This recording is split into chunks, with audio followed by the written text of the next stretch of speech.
Class student बेटा, आज हम अपना नया टॉपिक शुरू कर रहे हैं, 5वीं रिपोर्ट। इसमें पहले मैं आपको बताऊंगी कि महाराजा मेहताब चंद कौन थे। जब इस्तमरारी बंदोबस्त लागू किया गया था तब तेज चंद बर्दवान का राजा था।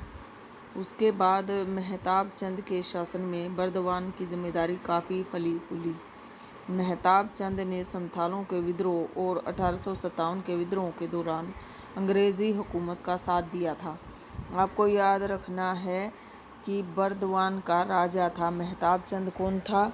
मेहताब चंद बर्दवान का राजा था। इसने 1857 के विद्रोह के दौरान अंग्रेज़ी हुकूमत का साथ दिया था। ठीक है, अभी हम अपने टॉपिक पे आ रहे हैं। हम जिन परिवर्तनों पर चर्चा कर रहे हैं उनमें से बहुत से परिवर्तनों का विस्तृत विवरण एक रिपोर्ट में दिया गया है जो सन 1813 में ब्रिटिश संसद में पेश की गई थी। उन रिपोर्टों में से 5वीं रिपोर्ट थी जो भारत में ईस्ट इंडिया कंपनी के प्रशासन तथा क्रियाकलापों के विषय में तैयार की गई थी। इसमें बताया गया था कि भारत के अंदर जो ईस्ट इंडिया कंपनी है वो किस प्रकार से शासन व्यवस्था को संभाले हुए है और क्या क्या काम वहाँ पर किए गए हैं। अक्सर 5वीं रिपोर्ट के नाम से उल्लेखित यह रिपोर्ट 1002 पृष्ठों में थी। इसके 800 से अधिक पृष्ठ यानी पेज परिशिष्टों के थे, जिनमें जमींदारों और रैयतों की अर्जियां, भिन्न भिन्न जिलों के कलेक्टरों की रिपोर्टें, राजस्व विवरणियों से संबंधित सांख्यिकीय तालिकाएं और अधिकारियों द्वारा बंगाल और मद्रास के राजस्व तथा न्यायिक प्रशासन पर लिखित टिप्पणियां शामिल की गई थी। कंपनी ने 1760 के दशक के मध्य में जब से बंगाल में अपने आप को स्थापित किया था तभी से इंग्लैंड में इनके क्रियाकलापों पर बारीकी से नज़र रखी जाने लगी थी और उन पर चर्चा की जाती थी। ब्रिटेन में बहुत से ऐसे समूह भी थे जो भारत तथा चीन के साथ व्यापार पर ईस्ट इंडिया कंपनी के एकाधिकार का विरोध करते थे। वे चाहते थे कि उस शाही फरमान को रद्द कर दिया जाए जिसके तहत इस कंपनी को यह एकाधिकार दिया गया था। ऐसे निजी व्यापारियों की संख्या बढ़ती जा रही थी जो भारत के साथ होने वाले व्यापार में हिस्सा लेना चाहते थे। ब्रिटेन के उद्योगपति ब्रिटिश विनिर्माताओं के लिए भारत का बाजार खुलवाने के लिए उत्सुक थे। कई राजनीतिक समूहों का तो यह कहना था कि बंगाल में मिली विजय का लाभ केवल ईस्ट इंडिया कंपनी को ही मिल रहा है, संपूर्ण ब्रिटिश राष्ट्र को नहीं। कंपनी के कुशासन और अव्यवस्थित प्रशासन के विषय में प्राप्त सूचना पर ब्रिटेन में गर्मागर्म बहस छिड़ गई और कंपनी के अधिकारियों के लोभ, लालच और भ्रष्टाचार की घटनाओं को ब्रिटेन के समाचार पत्रों में व्यापक रूप से उछाला गया। ब्रिटिश संसद ने भारत में कंपनी के शासन को विनियमित और नियंत्रित करने के लिए 18वीं शताब्दी के अंतिम दशकों में अनेक अधिनियम पारित किए। भारत के प्रशासन के विषय में नियमित रूप से अपनी रिपोर्ट भेजने के लिए कंपनी को बाध्य किया गया। कंपनी के कामकाज की जांच करने के लिए कई समितियां बनाई गई। यहाँ पर जो आपको तस्वीर दिखाई दे रही है ये तस्वीर अंडुल राजमहल की है। ऐसे राजमहल एक युगांत को दर्शाने वाले अवशेष हैं, यानी कि एक युग जो कि बीत चुका है उसके बारे में, उसके वैभव के बारे में हमें बताने के लिए हैं। जमींदारों के रहन सहन की पतनोन्मुख वैभवशाली जीवन शैली पर बनी सत्यजीत राय की प्रसिद्ध फिल्म जलशाधर की शूटिंग इसी अंडुल राजमहल में की गई थी। फिर है 5वीं रिपोर्ट एक ऐसी रिपोर्ट है जो एक प्रवर समिति द्वारा तैयार की गई थी। यह रिपोर्ट भारत में ईस्ट इंडिया कंपनी के शासन के स्वरूप ब्रिटिश संसद में गंभीर वाद विवाद पर आधारित थी। 18वीं शताब्दी के अंतिम दशकों में ग्रामीण बंगाल में क्या हुआ इसके बारे में हमारी अवधारणा लगभग 1.5 शताब्दी तक इस 5वीं रिपोर्ट के आधार पर ही बनती सुधरती रही। 5वीं रिपोर्ट में उपलब्ध साक्ष्य बहुमूल्य हैं, लेकिन ऐसी ही सरकारी रिपोर्टों को सावधानीपूर्वक पढ़ना और समझना चाहिए। हमें यह जानने की ज़रूरत है कि ये रिपोर्ट किसने और किस उद्देश्य से लिखी। वास्तव में आधुनिक शोधों से पता चलता है कि 5वीं रिपोर्ट में दिए गए तर्कों और साक्ष्यों को बिना किसी आलोचना के स्वीकार नहीं किया जा सकता। शोधकर्ताओं ने ग्रामीण बंगाल में औपनिवेशिक शासन के बारे में लिखने के लिए बंगाल के अनेक जमींदारों के अभिलेखागारों तथा जिला के स्थानीय अभिलेखों को सावधानीपूर्वक जांच किया। उनसे पता चला कि 5वीं रिपोर्ट लिखने वाले कंपनी के कुप्रशासन की आलोचना करने पर तुले हुए थे। इसलिए 5वीं रिपोर्ट में परंपरागत जमींदारी सत्ता के पतन का वर्णन किया गया। जिस पैमाने पर जमींदार लोग अपनी ज़मीनें खोते जा रहे थे उसके बारे में बड़ा चढ़ाकर कहा गया। जैसा कि हमने देखा कि जमींदारियां नीलाम की जाती थी, तब भी जमींदार नए नए हथकंडे अपनाकर अपनी जमींदारी को बचा लेते थे। ठीक है, इसी तरह से ये एक 5वीं रिपोर्ट में उद्धृत कुछ अंश दिए गए हैं जिनको आप पढ़ सकते हैं। ठीक है, कुदाल और हल। आइए अब हम अपना ध्यान बंगाल की गीली ज़मीनों से हटाकर सूखे अंचलों पर और स्थायी कृषि के क्षेत्र से हटाकर झूम कृषि के क्षेत्र पर केंद्रित करें। आप इन परिवर्तनों को देखेंगे जो कृषक अर्थव्यवस्था की सीमाओं के बाहर की ओर विस्तार होने से आई, यानी कृषि में क्या क्या चेंजेस आई। राजमहल की पहाड़ियों में बहुत ही इम्पोर्टेंट पॉइंट है बेटा, ध्यान देना है सभी ने। 19वीं शताब्दी के प्रारंभिक वर्षों में बुकानन ने राजमहल की पहाड़ियों का दौरा किया। अब यहाँ पर बुकानन वर्ड आया है, ये बुकानन कौन है? बुकानन फ्रांसीसी चिकित्सक था जो भारत आया और बंगाल चिकित्सा सेवा में 1794 से लेकर 1815 तक कार्य किया। कुछ वर्षों तक वह भारत के गवर्नर जनरल लॉर्ड बेलेजिली का शल्य चिकित्सक रहा।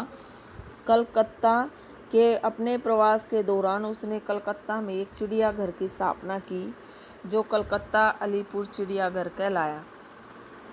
थोड़े समय के लिए वे इस चिड़ियाघर के प्रभारी भी रहे। बाद में वे ईस्ट इंडिया कंपनी के अधिकार क्षेत्र में आने वाली भूमि का विस्तृत सर्वेक्षण करने में शामिल हो गए। फिर 1815 में वो बीमार हो गए और फिर वो वापस इंग्लैंड चले गए।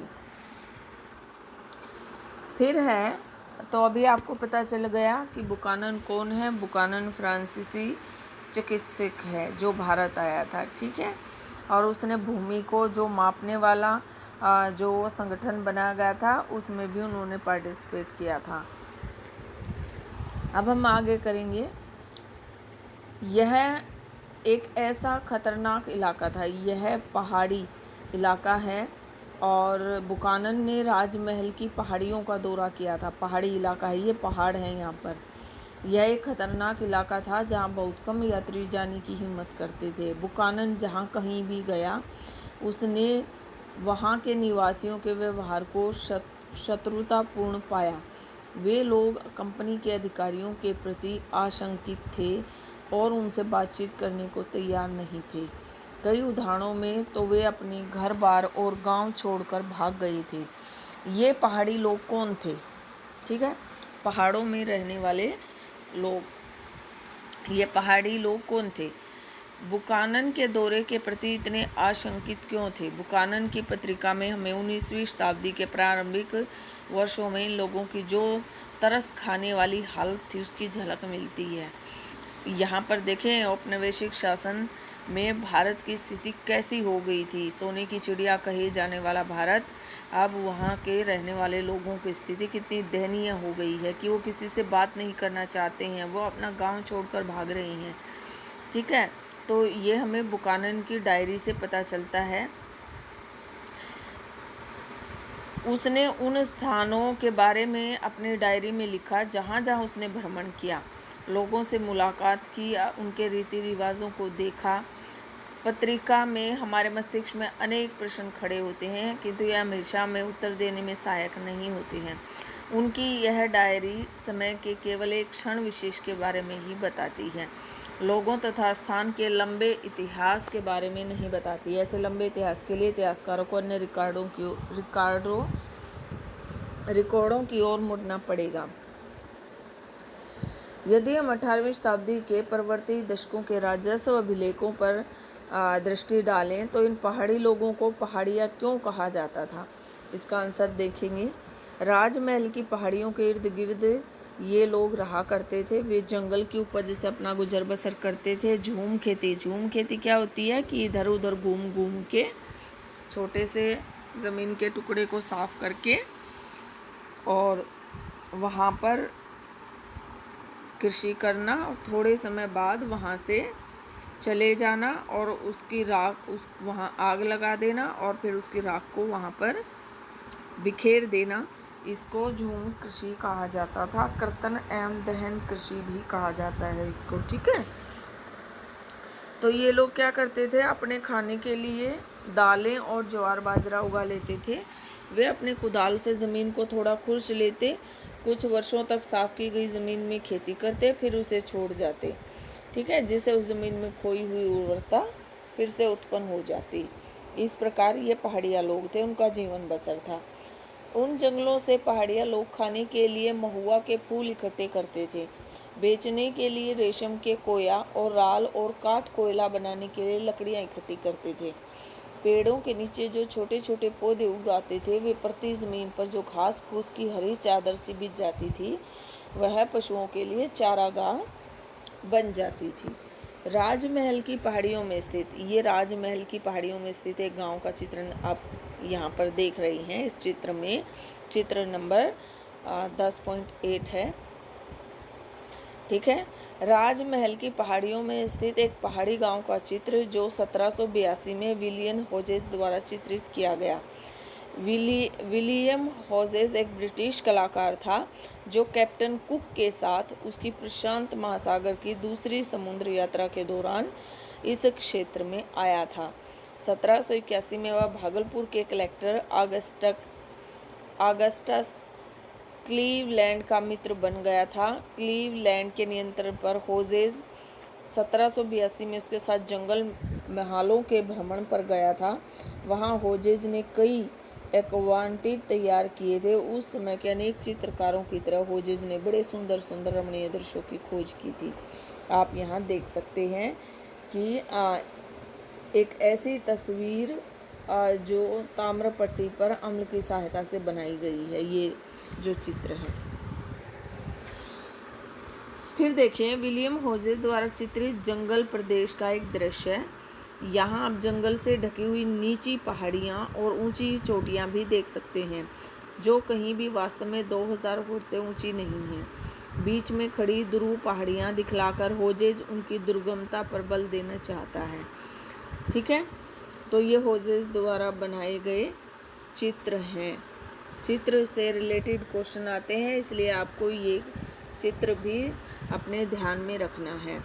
शिकारियों, झूम खेती करने वालों, खाद्य बटोरने वालों, काठ कोयला बनाने वालों, रेशम के कीड़े पालने वालों के रूप में पहाड़िया लोगों की जिंदगी जंगल से घनिष्ठ रूप से जुड़ी हुई थी। वे इमली के पेड़ों के बीच बनी अपनी झोपड़ियों में रहते थे, आम के पेड़ों की छां में आराम करते, पूरे प्रदेश की ज़मीन को अपनी भूमि मानते थे और यही भूमि उनकी पहचान और जीवन का आधार था। वे बाहरी लोगों के प्रवेश का प्रतिरोध करते थे।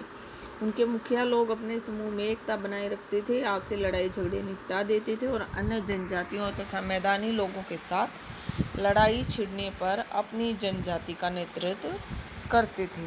तो ये जो पहाड़िया लोग हैं वो बाहरी लोगों का विरोध क्यों करते थे, क्वेश्चन आपका यहाँ पर बन रहा है, ठीक है।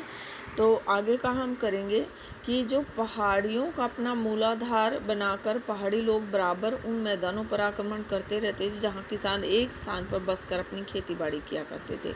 देखो, ये तो जंगली व्यक्ति हैं, जंगलों में रहने वाले आदिवासी हैं जो झूम खेती करते हैं, एक स्थान से दूसरे स्थान पर आते जाते रहते। राजमहलों की पहाड़ियों में रहने वाले लोग, पहाड़िया लोग जिनको कहते हैं।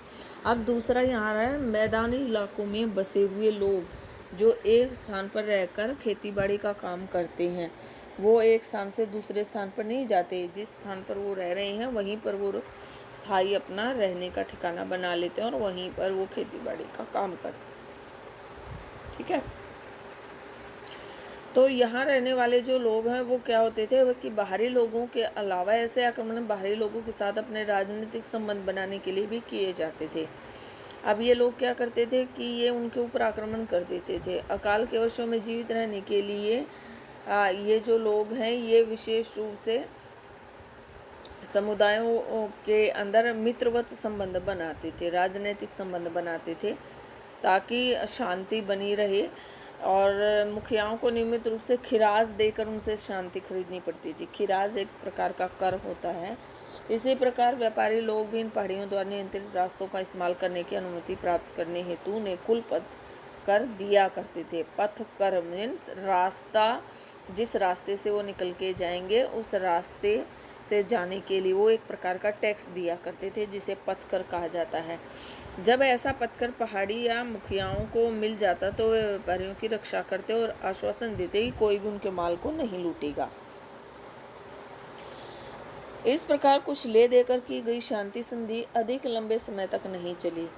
18वीं शताब्दी के अंतिम दशकों में उस समय भंग हो गई जब स्थिर खेती के क्षेत्र की सीमाएं आक्रामक रीति से पूर्वी भारत में बढ़ाई जाने लगी।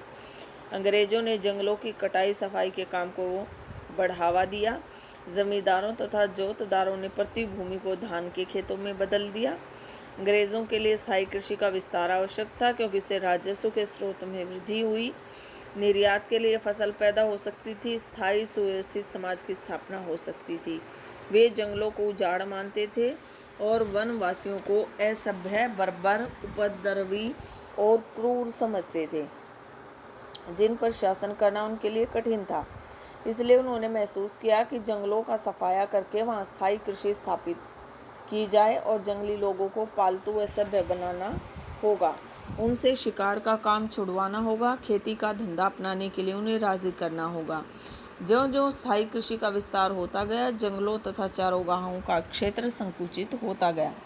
इससे पहाड़ी लोगों तथा स्थायी खेतीहरों के बीच झगड़ा तेज हो गया। पहाड़ी लोग पहले से अधिक नियमित रूप से बसे हुए गांवों पर हमला बोलने लगे। ग्रामवासियों से अनाज और पशु छीन झपट कर ले जाने लगे। औपनिवेशिक अधिकारियों ने उत्तेजित होकर इन पहाड़ियों पर काबू की भरसक कोशिश की, परंतु उनके लिए ऐसा करना आसान नहीं था। तो ये बाहरी लोग कौन हैं? जो औपनिवेशिक शासन करने वाले लोग हैं। ठीक है। तो 1770 के दशक में ब्रिटिश अधिकारियों ने इन पहाड़ियों को निर्मूल कर देने की क्रूर नीति अपनाई। शिकार और संहार करने लगे। किनका? आदिवासी का। भागलपुर के कलेक्टर ऑगस्ट क्लीवलैंड ने शांति स्थापना की नीति प्रस्तावित की, जिसके अनुसार पहाड़िया मुखियाओं को एक वार्षिक भत्ता दिया जाना था और बदले में उन्हें अपने आदमियों का चाल चलन ठीक रखने की जिम्मेदारी लेनी थी। उनसे यह भी आशा की गई कि वे अपनी बस्तियों में व्यवस्था बनाए रखेंगे और अपने लोगों को अनुशासन में रखेंगे। लेकिन बहुत से पहाड़िया मुखियाओं ने भत्ता लेने से मना कर दिया। जिन्होंने इसे स्वीकार किया उनमें से अधिकांश अपने समुदाय में अपनी सत्ता खो बैठे। औपनिवेशिक सरकार के वेतन भोगी बन जाने से उन्हें अधीनस्थ कर्मचारी या वैतनिक मुखिया माना जाने लगा। तो इन्होंने क्या किया कि पहाड़िया लोगों ने बाहरी लोगों से लड़ाई चालू रखने के लिए पहाड़ों के भीतरी भागों में चले गए। कौन चले गए? पहाड़िया लोग। इसलिए जब 1810-11 की सर्दियों में बुकानन ने इस क्षेत्र की यात्रा की तो यह स्वाभाविक ही था कि पहाड़िया लोग बुकानन को संदेह और अविश्वास की दृष्टि से देखते थे। शांति स्थापना के अभियानों के अनुभव और क्रूरतापूर्वक दमन की यादों के कारण उनके मन में यह धारणा बन गई थी कि उनके इलाके में ब्रिटिश लोगों की घुसपैठ का क्या असर होने वाला है। उन्हें ऐसा प्रतीत होता था कि प्रत्येक गोरा आदमी एक ऐसी शक्ति का प्रतिनिधित्व कर रहा है जो उनसे उनके जंगल और ज़मीन छीनकर उनकी जीवन शैली और जीवित रहने के साधनों को नष्ट करने पर उतारू है। इन्हीं दिनों उन्हें एक नए खतरे की सूचना मिलने लगी। वह था संथाल लोगों का आगमन। ठीक है बेटा, संथाल लोगों का आगमन हम कल करेंगे। Okay, thank you, have a nice day.